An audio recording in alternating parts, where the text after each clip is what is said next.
speech is about how trauma affects children and teens and how to help them. She just wants to talk a little bit about what trauma is, how it affects children and teens, and ways that we may be able to help those who have experienced severe trauma or multiple traumas. Speech 5 to 7 minutes. Please welcome Deb Black.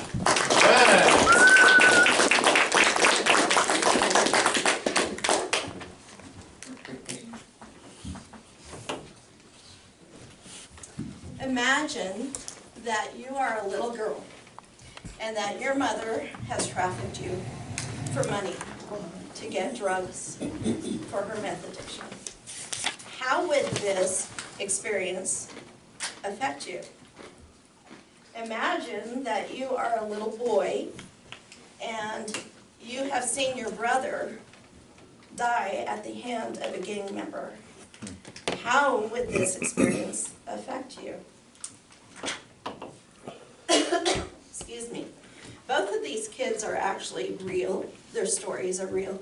I have had the opportunity to actually work with these kids in their trauma. I find it a privilege to know them. I actually work, as Athena said, I work with an organization called Youth for Christ. We provide healthy programming for teenagers who are troubled, at risk, high risk is what we call them. These kids may be on the streets. They may be in group homes, foster homes. They may be detained or incarcerated. And we work with kids who are 10 to 19 years old and have experienced severe trauma.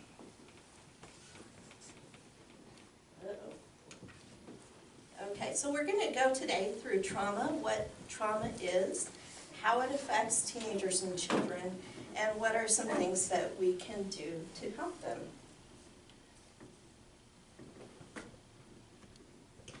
If I look scared, I am totally scared. Trauma is defined as the response to a deeply distressing or disturbing event that overwhelms an individual's ability to cope, causing feelings of helplessness, diminishing their sense of self, and their ability to feel the full range of emotions and experiences. The common responses to trauma, these are things that affect adults as well, but they actually cause different trauma in children and teenagers. So these are the things that they actually respond with. So there are emotional signs for trauma, which include anger, denial, fear, that kind of thing. There's physical symptoms like changes in appetite, changes in sleep, nausea, stomach disorders, all kinds of physical types of problems. There's also psychological disorders like PTSD. There's anxiety, depression, and dissociation disorders. These are just a few of the things that they exemplify. This is an actual picture. Well, it's not an actual picture of a brain. But there are 3 parts of the brain that actually experience trauma in kids and teens. This is the 3 parts that actually affect the flight or fight response. In the middle, you see the red part that's called the amygdala. It's actually designed for safety and survival. It helps detect and react to dangerous situations and people in like circumstances. For kids in trauma, they have a heightened reaction. So this part has been damaged so that they're always heightened towards that experience. The medial prefrontal cortex is the one in green. It helps actually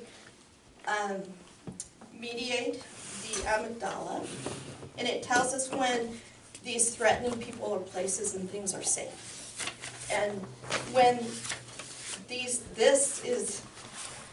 part is actually damaged in trauma, the kids can't tell between a safe circumstance and a bad circumstance. The hippocampus is in blue. The hippocampus is basically learning and memory. So when this is damaged, the kids have no opportunity to figure out what is memory and not memory. So they don't understand what is a dangerous situation or a safe situation. So what does this mean? For the kids that we work with, they are stuck in constant survival mode. That's where they live, that's where they function. They're in fight or flight 24/7. And imagine what that's like. So what does this mean for the kids that go through this trauma? So they live for instant gratification. They are self-centered people. They don't know how to have relationships. They exhibit destructive behaviors. They don't experience guilt, which is really interesting. They don't know how to do that.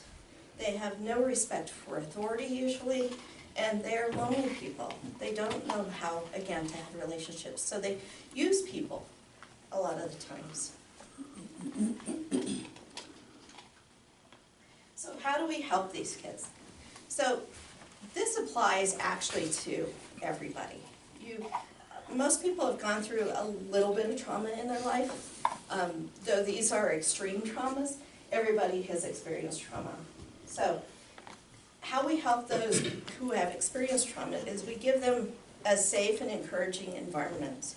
We connect them with healthy people. We increase their support and their reassurance. We help them face non-dangerous or threatening circumstances. We walk through that with them. We give them coping skills, and we teach them that they have great value and worth, because we all do. Trauma does affect teens and kids negatively, but thankfully the brain is an elastic organ, and it actually can heal. So if we give them these things, they actually can become successful adults. The two people that I mentioned, the girl is 19 now. She actually is in a foster home. She's doing really well. She is getting her GED currently, and is going to become an awesome adult. The boy is 20. He's actually in jail right now, but he is getting out. And today, with care and community, all of these kids can be healed from their trauma. Thank you, Mr. Kisner.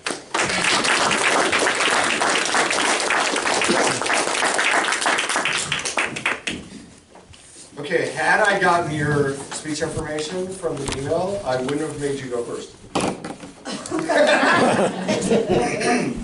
Anyway, now I'm doing that. Really, really interesting, and really a great reminder for me, because one of my stepsons has not only had trauma, but he has severe ADHD, and I see that fight or flight in him a lot, in some of these characteristics, and I have to remember that when he's in fight or flight, that I shouldn't be.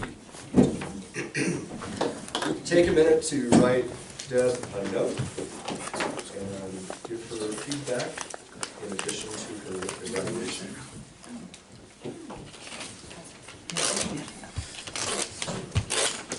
We will transition to our next speech.